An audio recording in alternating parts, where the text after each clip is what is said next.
Hello everyone, good morning all of you. आज हम यह वीडियो उन विद्यार्थियों के लिए लेकर के आए हैं जो क्लास 10th में पढ़ते हैं। उनकी बोर्ड परीक्षाएं नज़दीक हैं। बोर्ड परीक्षाओं को देखते हुए हमने उनके लिए महत्वपूर्ण प्रश्नों की श्रृंखला जारी की है और ये हमारा पहला वीडियो है गणित का, जिसमें हम चैप्टर 14 के महत्वपूर्ण प्रश्नों को हल करेंगे। जो सांख्यिकी चैप्टर है उसमें से कौन कौन से प्रश्न आपकी बोर्ड परीक्षाओं में आ सकते हैं, उन्हीं प्रश्नों का समावेश हमने इस वीडियो में किया है। और इस वीडियो से ये मान के चलिए आपके कम से कम 10 नंबर आपके यहाँ से श्योर हो जाएंगे और अधिकतम 14 अंक, यानी कि इस चैप्टर से आपके 10 से 14 अंक का प्रश्न बोर्ड एग्जाम में आता है। तो चलते हैं वीडियो शुरू करते हैं। और यदि आप चाहते हैं इस तरह के वीडियो का नोटिफिकेशन आपको मिलता रहे तो आप हमारे चैनल को सब्सक्राइब करके बेल आइकन दबा दीजिए, जिससे कि आने वाली वीडियो का नोटिफिकेशन आपको मिलता रहे। चलते हैं वीडियो शुरू करते हैं। पहला प्रश्न आपके सामने, ये हमने कुछ बहुविकल्पी प्रश्न लिए हैं जिनकी परीक्षा में आने की संभावना बहुत अधिक है। पहला प्रश्न आपके सामने, निम्नलिखित में से क्या केंद्रीय प्रवृत्ति की माप नहीं है? तो आप जब सांख्यिकी चैप्टर में जाएंगे तो वहाँ केंद्रीय प्रवृत्ति की माप आपको 3 देखने को मिल जाएंगी। माध्य, माध्यक, बहुलक, ये 3 आपको मिलेंगे। माध्यक को कुछ लोग बोलते हैं माध्यिका, मीन, मीडियन और मोड। ये 3 आपके जो है केंद्रीय प्रवृत्ति की मापें हैं। यहाँ चौथा ऑप्शन है, ये आपकी केंद्रीय प्रवृत्ति की माप नहीं है। तो यहाँ आपका जो सही आंसर हो जाएगा वो डी हो जाएगा, परास। अगला आपके लिए प्रश्न है, ये जो आप देख रहे हैं क्वेश्चन नंबर 2, माध्य, माध्यक और बहुलक में सही संबंध है। तो आपको इन तीनों में से देखना है कि कौन सा सूत्र सही है जो कि आपकी बुक में दिया गया होगा। तो यहाँ जो आपका सही जो विकल्प है वो बी विकल्प सही है। यहाँ पर बहुलक बराबर होता है 3 गुणा माध्यक माइनस 2 माध्य। इसको दूसरे तरीके से लिख सकते हैं कि 3 माध्यक बराबर बहुलक प्लस 2 गुणा माध्य, यानी इसका पक्षांतर कर देंगे। इस वाले को अगर इस तरफ ले जाएंगे बहुलक के पास तो ये माइनस का चिन्ह है, प्लस का हो जाएगा। तो 3 माध्यक बराबर 2 माध्य प्लस बहुलक, इस तरह से बना सकते हैं। यानी कि जो फॉर्मूला है आपका वो यही सही है। इसी के आधार पर आपसे न्यूमेरिकल प्रश्न भी पूछ सकता है। जैसे उन्होंने आपको दे दिया कि माध्यक की वैल्यू 10 है और माध्य की वैल्यू 5 है, तो बहुलक क्या होगा?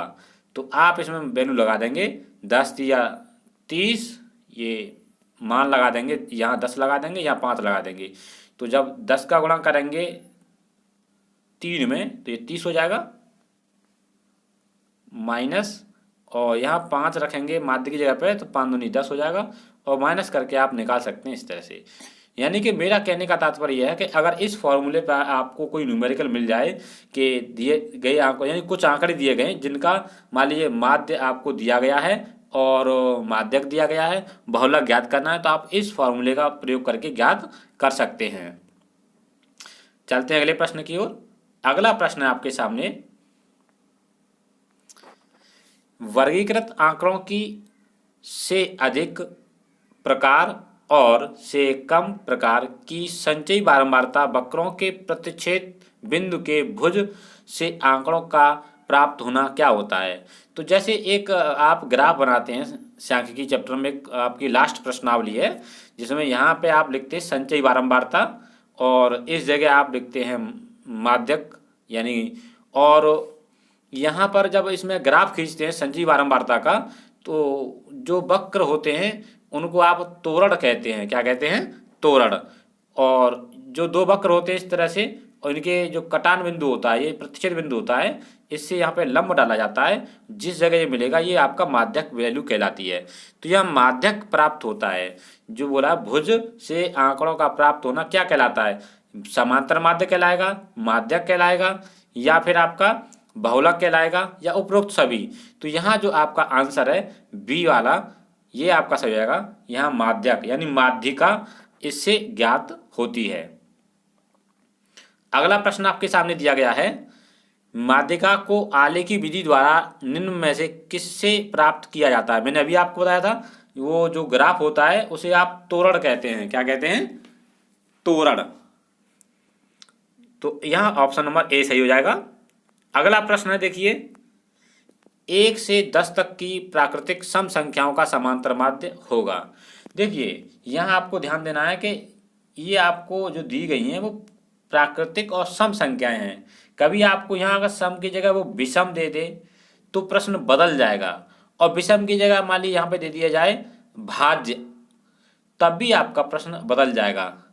और अगर यहाँ भाज्य की जगह दे दे अभाज्य, तब भी आपका प्रश्न बदल जाएगा।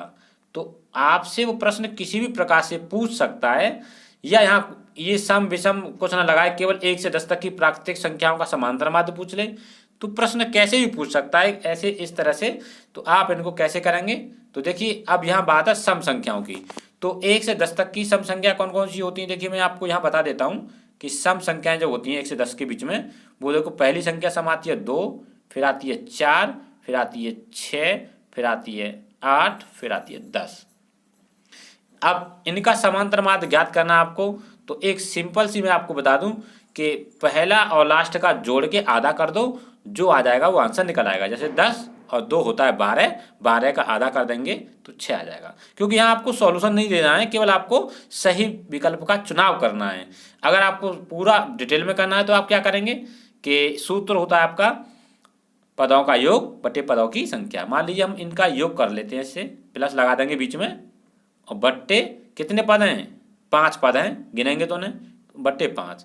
अब इनको जोड़ लीजिए। जैसे देखिए 8 और 2 10 होते हैं, 6 और 4 10 होते हैं, और 10 एक यहाँ पे दिया गया है। तो मान लीजिए 10, 20, 30, ये आपका बन जाएगा 30 बट्टे 5, और 5 से आप जब इसे काट देंगे तो 6 आ जाएगा। कितना आ जाएगा? 6। तो आपका यहाँ जो प्रश्न है इसका सही आंसर हो जाएगा ऑप्शन नंबर डी।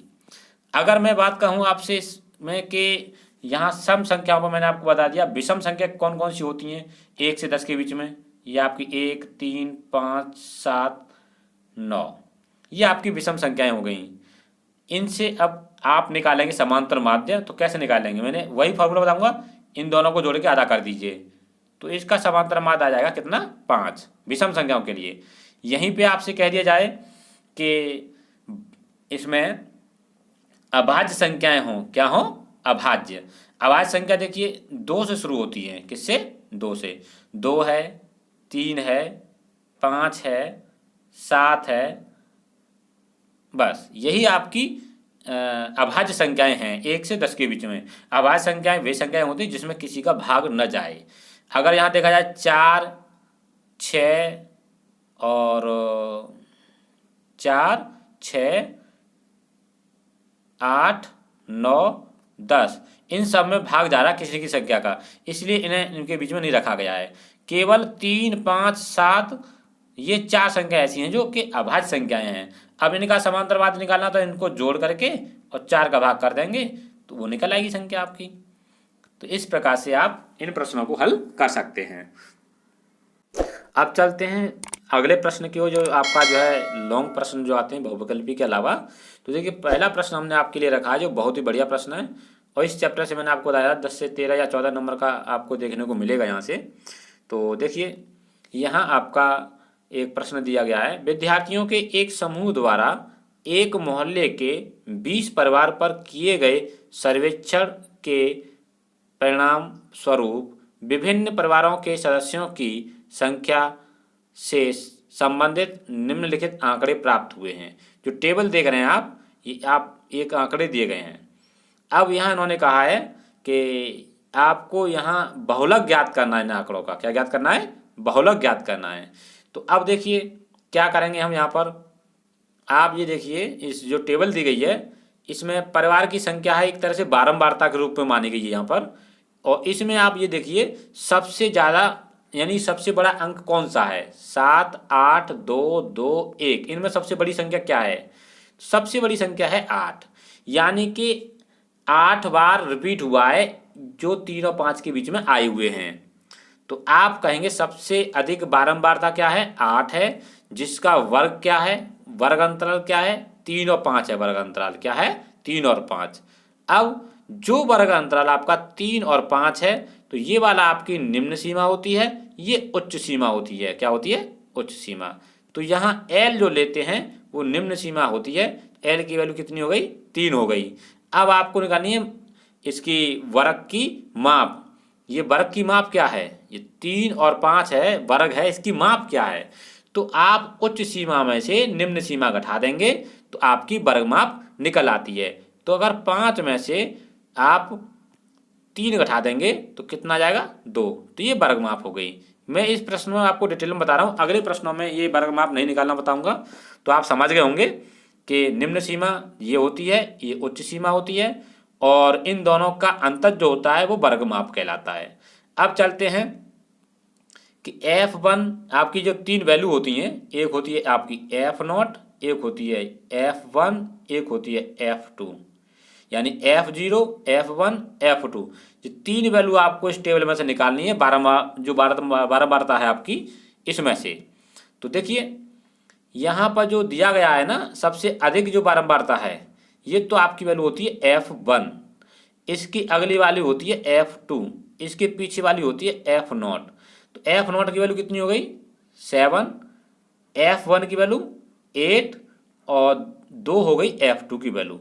यहाँ से टेबल से आप समझ जाइए सबसे बड़ी जो संख्या है वो आपकी F1 कहलाएगी, और अगली वाली वो F2 हो जाएगी, और पीछे वाली F0 हो जाएगी। समझ में आ गया होगा आप यहाँ पर। अब आप चलते हैं एक फॉर्मूले की तरफ। जो आपका बहुलक का फॉर्मूला है बराबर L plus F1 minus F0 बट्टे 2 गुणा F1 minus F0 minus F2 गुणा H। ये आपका एक फॉर्मूला है। इसमें जो हमने आपके मान निकाले हैं टोटल, इन मानों को यहाँ शिफ्ट कर देंगे।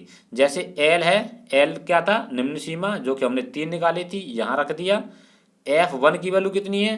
तो यहाँ आप देखेंगे कि F1 की वैल्यू यहाँ से हमने 8 निकाली है, इसलिए हमने यहाँ पर 8 लगा दिया। इसके बाद ये देखिए F0 है, यानी F0 है। F0 की वैल्यू कितनी है? यहाँ पे 7 है, तो यहाँ हम 7 लगा देंगे। और इसके बट्टे में जो लिखा हुआ है 2, तो 2 यों के त्यों।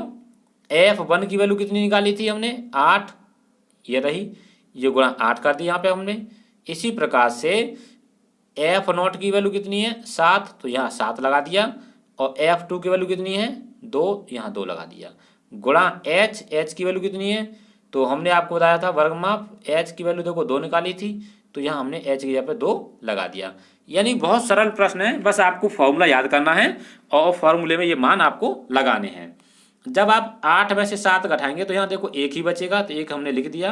और 2 का गुणा अगर 8 में करेंगे तो 16 होता है, 16 आ गया। 7 और 2 9 हो जाएंगे, क्योंकि दोनों माइनस के हैं। समान चिन्ह होने पर दोनों संख्या जुड़ जाती हैं, और 2 यों की त्यों।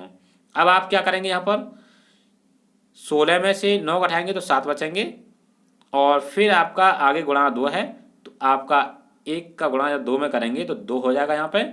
और फिर आप यहाँ एलसीएम ले लेंगे, एक हर में मान करके, और कुल मिला करके आपकी संख्या जाएगी 3 दूनी 6, नहीं सॉरी, ये आपका है 7 या 21, और 2 एकम 2, 21 और 2 होते हैं 23, 23 बट्टे 7। इसको और हल कर लेंगे तो आपकी संख्या बन जाएगी 3.28। तो ये था पहला प्रश्न आपका। चलते हैं अगले प्रश्न की ओर। बढ़िया प्रश्न से याद करना अच्छे से।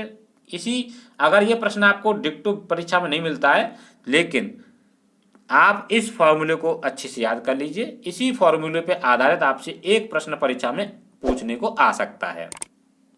देखिए दूसरा प्रश्न आपके सामने, नीचे दिया हुआ बंटन एक कक्षा के 30 अभ्यर्थियों के भार दर्शा रहा है। विद्यार्थियों का माध्यक भार ज्ञात कीजिए। यानी इसकी माध्यिका निकालनी है।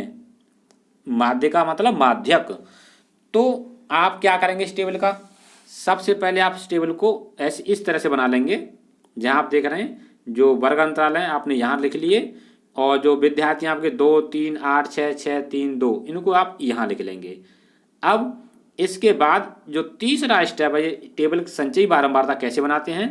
2 यों के तो लिख देंगे, और फिर 2 और 3 कितने होते हैं? 5, वो यहाँ लिख देंगे। फिर 5 को अगर 8 में जोड़ दिया जाए तो कितना होता है? 13 वो यहाँ लिख देंगे। फिर 13 को 6 में जोड़ देंगे तो 19, तो 19 देखो यहाँ लिख दिया। फिर 19 को 6 में जोड़ देंगे तो कितना हो जाएगा, 19 और 6 25, तो 25 यहाँ पे आ गया। 25 और 3 28 होता है, यहाँ 28 लिख दिया। 28 को 2 में जोड़ देंगे तो 30 हो गया। आप इस तरह से संचयी बारंबारता निकाल लेंगे। अब आगे प्रश्न में देखिए, ये जो n दिया गया है इसका n/2 निकालेंगे तो आपका 30/2 यानी कि 15 आ जाएगा। अब आपको ये ना 15 कहाँ इसमें बैठेगा, देखिए 2 5 13, 13 तक तो 15 आएगा नहीं, तो 15 आएगा किस में आएगा, 19 में आएगा। तो ये चौथे उसमें पहुंच गया।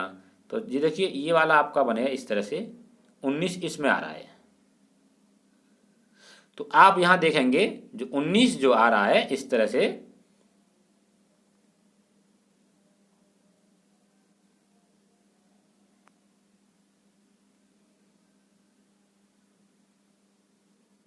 इस वाली लाइन में ना। अब आपको ये देखना है कि इसमें जो आपका फॉर्मूला है इसमें कौन कौन से देखिए करेक्टर है वो आपको ज्ञात करने हैं। जैसे एल है, n/2 की वैल्यू हमने यहाँ निकाल ली, एफ निकालनी है, सी एफ निकालनी है, एच निकालनी है। तो देखिए सबसे पहले आप यहाँ जो वर्ग अंतराल है जिसमें आपका 15 आ रहा है वो कौन सा था, ये वाला था 55 60, इसी में आ रहा है ना 15। तो 55 60 में जो निम्न सीमा होती है वो 55 है, इसमें निम्न सीमा, इसी को एल लिखते हैं। तो एल देखो निम्न सीमा हमने यहाँ ज्ञात कर ली। इसके बाद आपके जो माध्यक वर्ग है 55 60 से ठीक पहले, यानी 55 60 है इससे ठीक पहले का क्या है 50 55 है। इसमें जो संचयी बारंबारता है वो कितनी है, वो 13 है। तो यहाँ हमने लिख दिया CF बराबर 13, और 55 60 की जो बारंबारता है वो कितनी है, 55 60 की बारंबारता देखनी है। अब देखिए वो संचयी बारंबारता थी, ये बारंबारता देखनी है हमें, इसमें से वो 6 है। तो यहाँ देखिए f की वैल्यू कितनी आ गई, 6 आ गई। और वर्गमाप क्या होता है, वर्गमाप मैंने आपको बताया था उच्च सीमा में से निम्न सीमा घटा दीजिए, जो निकल आए वो वर्ग सीमा होती है, वो आपकी 5 आ जाएगी। तो कुल मिलाकर के आप यहाँ देख सकते हैं कि जो आपका n/2 है वो 15 है, वो इस वाली रो में आ रहा है। तो ये आपका हो जाएगा f जो 6 है, और ये हो जाएगा आपका ऊपर वाला इसका CF 13, और ये आपका L का मान हो जाएगा 55। n/2 आपको यहाँ पर इससे निकाल लेंगे। बाद बाकी ये मान उठा करके आप जो सूत्र है माध्यक का L + n/2 - CF/F × H इसमें लगा देंगे। तो देखिए इसमें हम मान लगाते हैं, L की वैल्यू 55, n/2 की वैल्यू 15 ज्ञात किया था तो 15 आ गया यहाँ पर, माइनस CF की वैल्यू हमने 13 निकाली थी, 13 रख दिया, बट्टे F है तो F की वैल्यू कितनी है 6 है, गुणा H की वैल्यू हमने यहाँ पे लगा दी 5 अगले स्टेप में जा करके। तो आप देख रहे होंगे 55 यों के त्यों, 15 में से 13 गए तो कितना बचा 2, और बट्टे 6 यों के त्यों। अब इसे आप हल कर लेंगे तो ये आपका बनेगा, 2 से काटेंगे 6 को 3 बार तो यहाँ 3 आ गया, और 5 का गुणा कर दिया 1 में तो 5 आ गया ऊपर।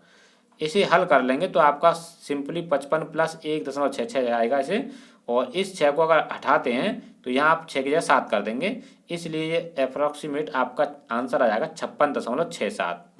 ये आपका केजी में है, इसलिए से किग्रा भार या केजी लिख सकते हैं। तो ये आपका दूसरा प्रश्न हो गया, बहुत ही महत्वपूर्ण प्रश्न है ये। चलते हैं अगले प्रश्न की ओर। देखिए अगला प्रश्न आपके लिए एक उदाहरण है, इसे हल करेंगे।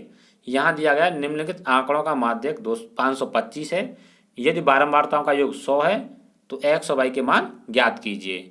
यानी इन सबको जोड़ देंगे तो बराबर किसके लिखा जाएगा, वो 100 के बराबर लिखा जाएगा।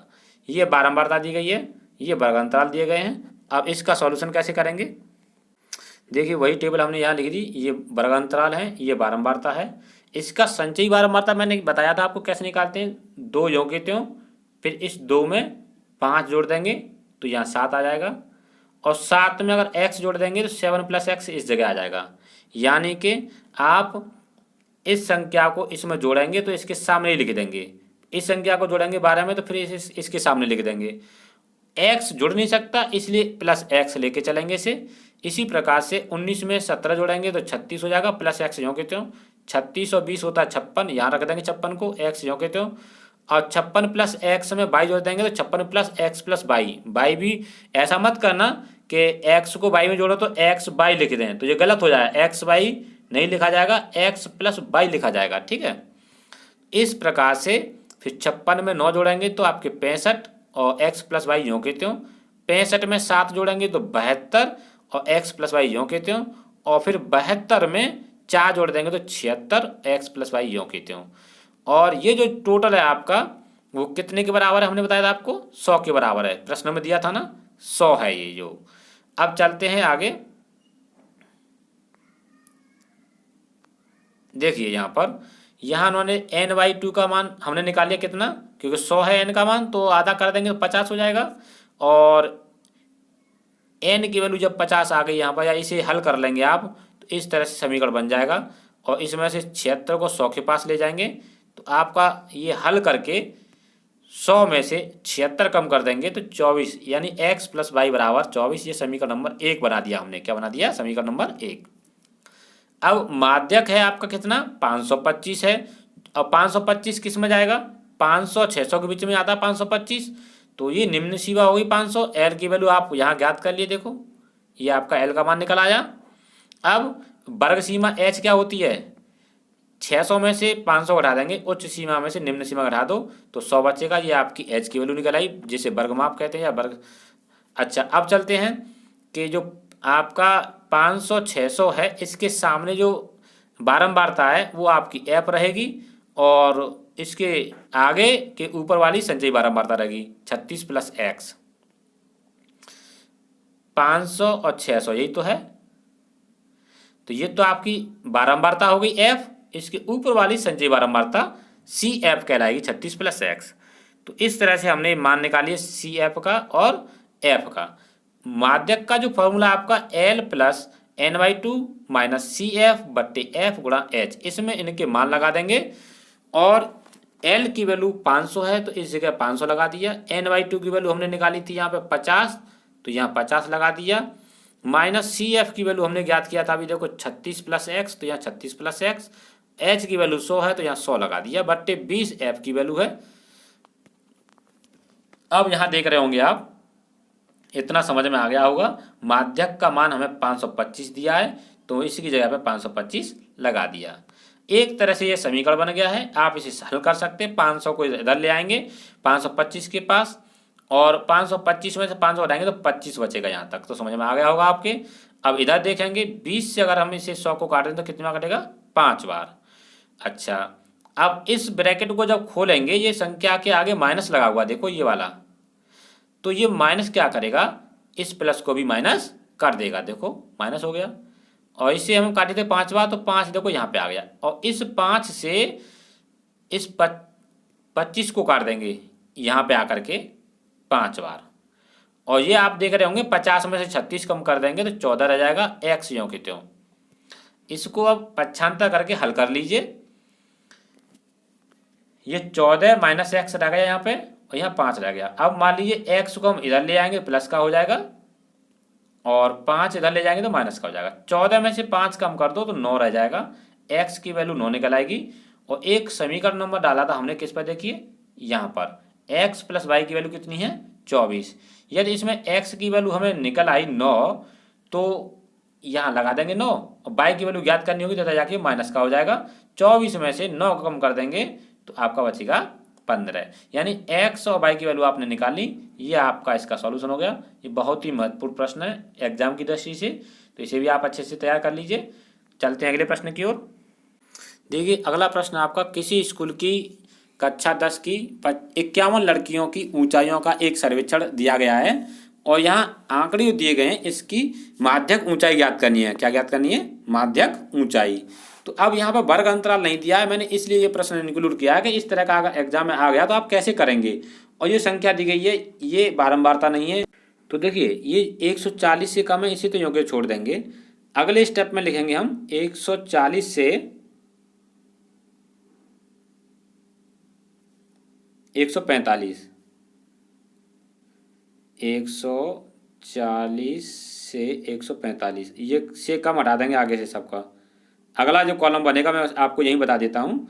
और फिर अगले में लिखेंगे 145 से 150, फिर 150 से 155, फिर 155 से 160, फिर 160 से 165। ये आपका वर्ग अंतराल बन जाएगा। ये आपकी संचयी बारंबारता है। तो इससे बारंबारता कैसे प्राप्त करेंगे? ये जो संख्या है इन्हीं को आप क्या करेंगे, माइनस लगाएंगे सबके आगे, यहाँ से एक छोड़ करके, और नीचे एक दब गया है थोड़ा सा, इसे भी देख लें। मान लिया माइनस ऐसे हमने लगा दिया सबके आगे। और जो संख्या है आपकी 4, ऊपर से यहाँ से लिखना शुरू कर दीजिए। 4, फिर 11, फिर 29, फिर 40। आप समझ गए मैं क्या करना चाह रहा हूँ कि इनको एक हटा करके नीचे लिख देंगे, इन्हें घटा करके आगे लिख दीजिए। 11 में से 4 गए तो कितने बचेंगे? 7, और ऊपर 4 तो ये वाला योग तो रहेगा। फिर 29 में से 11 गए तो कितने बचेंगे? 18, तो आगे 18 लिख देंगे। इस तरह से आप इसे, जैसे मैंने कोई बना लिया यहाँ पर, ये आपके वर्गांतराल बन गए। और ये घटा करके देखो 18 आया था अभी। फिर 40 में से 29 घटाएंगे तो 11 बचेगा। 46 में से 40 तो 6 बचेगा। और 51 में से 46 घटाएंगे तो 5 आ जाएंगे।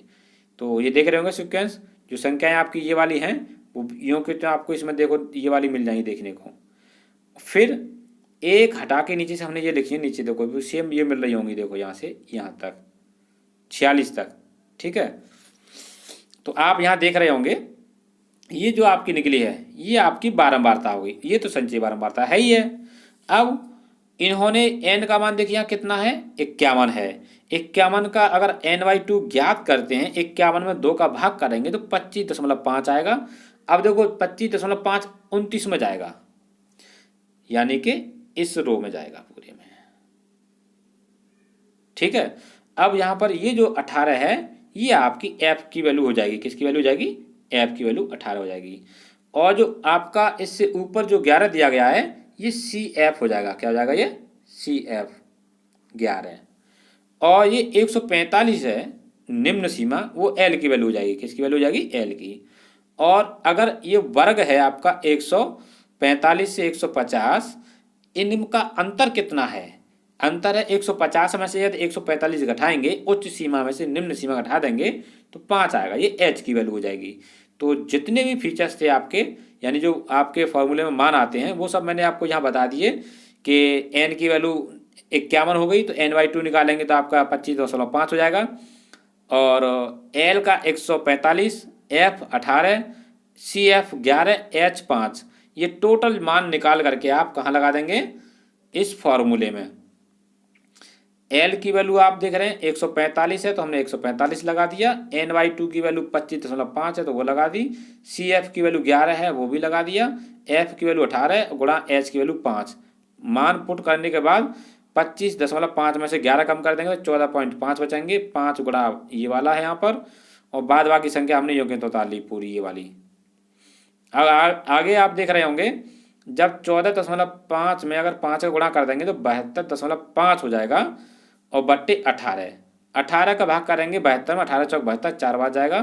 फिर आप देख रहे होंगे जो 5 बचेगा उसमें आपका भाग नहीं जाएगा 18 का, तो 0 ले लिया। इस तरह से आगे आप भाग कर देंगे तो इस तरह से आपकी संख्या प्राप्त हो जाएगी। इस 7 को उठाएंगे तो यहाँ 2 की जगह 3 कर देंगे सार्थक अंक के द्वारा, और आपका जो आंसर आ जाएगा 149, यानी 145 और 104, सॉरी 145 और 4 आपका बनेगा 149। तो इस तरह से आप देख रहे होंगे ये भी आपका प्रश्न हल हो गया।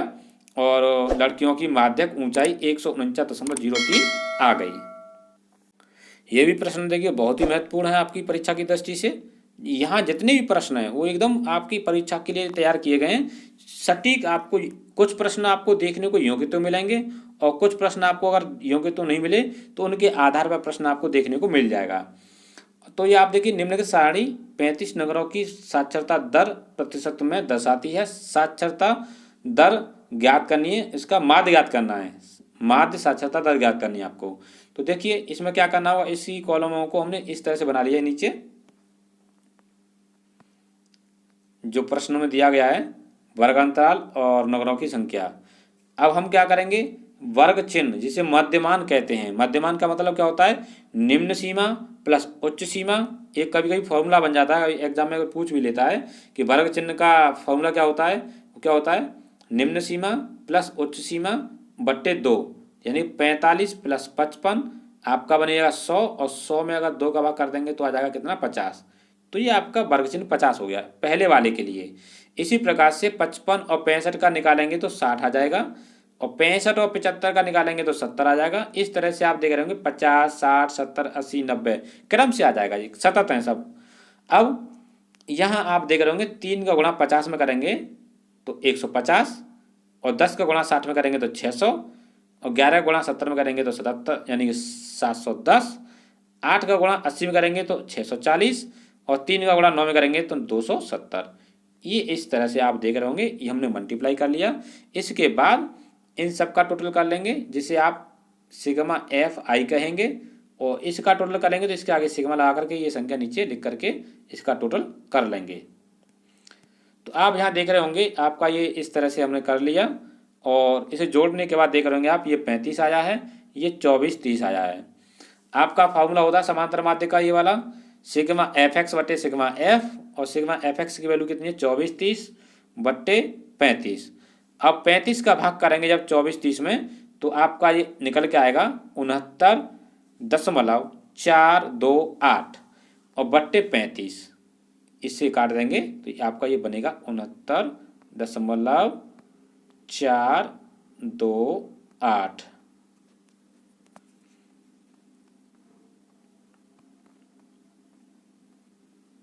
इसे अब जब सार्थक अंक से सही करेंगे, इस 8 को हटाएंगे तो यहाँ 2 की जगह 3 कर देंगे, इसलिए हमने ये आपका अप्रोक्सीमेट में लिख दिया है। तो ये अगला प्रश्न आपका हल हो गया। चलते हैं अगले प्रश्न की ओर। ये बहुत महत्वपूर्ण प्रश्न है आपके लिए। देखिए अगला प्रश्न आपके सामने है, निम्नलिखित बंटन एक मोहल्ले के बच्चों के दैनिक जेब खर्चा दर्शाता है, माध्य जेब खर्चा 18 है, तो लुप्त बारंबारता एफ ज्ञात कीजिए। ये भी बहुत महत्वपूर्ण है, ये प्रश्न कई बार पिछली परीक्षा में आया भी है। इस तरह के प्रश्न आपसे पूछे जा सकते हैं। इसके अलावा ये इस वीडियो का अंतिम प्रश्न है। 6 प्रश्न मैंने इंक्लूड सॉल्यूशन किए हैं इसमें, और बाद बाकी कुछ आपके लिए मैंने प्रश्न तैयार किए हैं।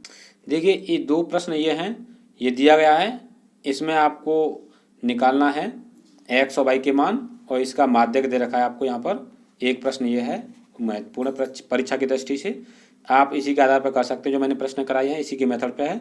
और एक प्रश्न ये है, यहाँ पे आपको माध्यक लंबाई ज्ञात करनी है, आपका पूरा टेबल दे रखा है यहाँ पर। इसके बाद 2 प्रश्न ये हैं आपके, जो कि मैंने आपको माध्य के बारे में जो प्रश्न कराया है, समांतर माध्य निकालना है, इसका मध्यमान निकाल लीजिए, यहाँ लिख देंगे एक्स, ये एफ है, और एफ एक्स करके आप हल कर लेंगे इसे और निकाल लेंगे जो मैंने कराया है उसी के आधार से। इसी प्रकार से ये है, ये दोनों प्रश्न एक ही मेथड से हैं। इसके बाद एक प्रश्न ये है, या 2 प्रश्न है यहाँ पर, ये आपको इनका जो है इनका निकालना है। देखिए ये टेबल दी गई है, बहुलक और माध्य ज्ञात करना है और उनकी व्याख्या करनी है। ये थोड़ा इतना महत्वपूर्ण नहीं है, लेकिन जितना ये वाला है, यहाँ ये वाला प्रश्न महत्वपूर्ण आपका 2 वाला। क्वेश्चन नंबर 2 यहाँ आपको देगा 225 बिजली उपकरणों के प्रेक्षित जीवन काल दिए गए हैं, इनका जो जीवन काल का बहुलक आपको निकालना है। तो जिस तरह से हमने बहुलक निकाला है पहले प्रश्न में, उसी आधार से आप इसे हल कर लेंगे। तो चलते हैं अंतिम प्रश्न की ओर चलते हैं। और ये सीरीज हमने जारी की है इस चैप्टर से, क्योंकि इस चैप्टर में आपके कम मेहनत में अधिक अंक आ जाते हैं और सरल भी रहता है ये समझने के लिए, इसलिए हमने इस चैप्टर को पहले लिया है। इसके बाद हम जितने भी चैप्टर, सब चैप्टर के महत्वपूर्ण प्रश्नों की श्रृंखला लेकर के आएंगे, और आप सबको तैयार कर लीजिए जिससे कि आपके अच्छे अंक आ जाएं। तो देखिए यहाँ पर आपको दिया गया दैनिक जेब भत्ते का रुपयों में टेबल, यानी कि वर्गांतराल या बच्चों की संख्या। आपको लुप्त संख्या एफ ज्ञात करनी है।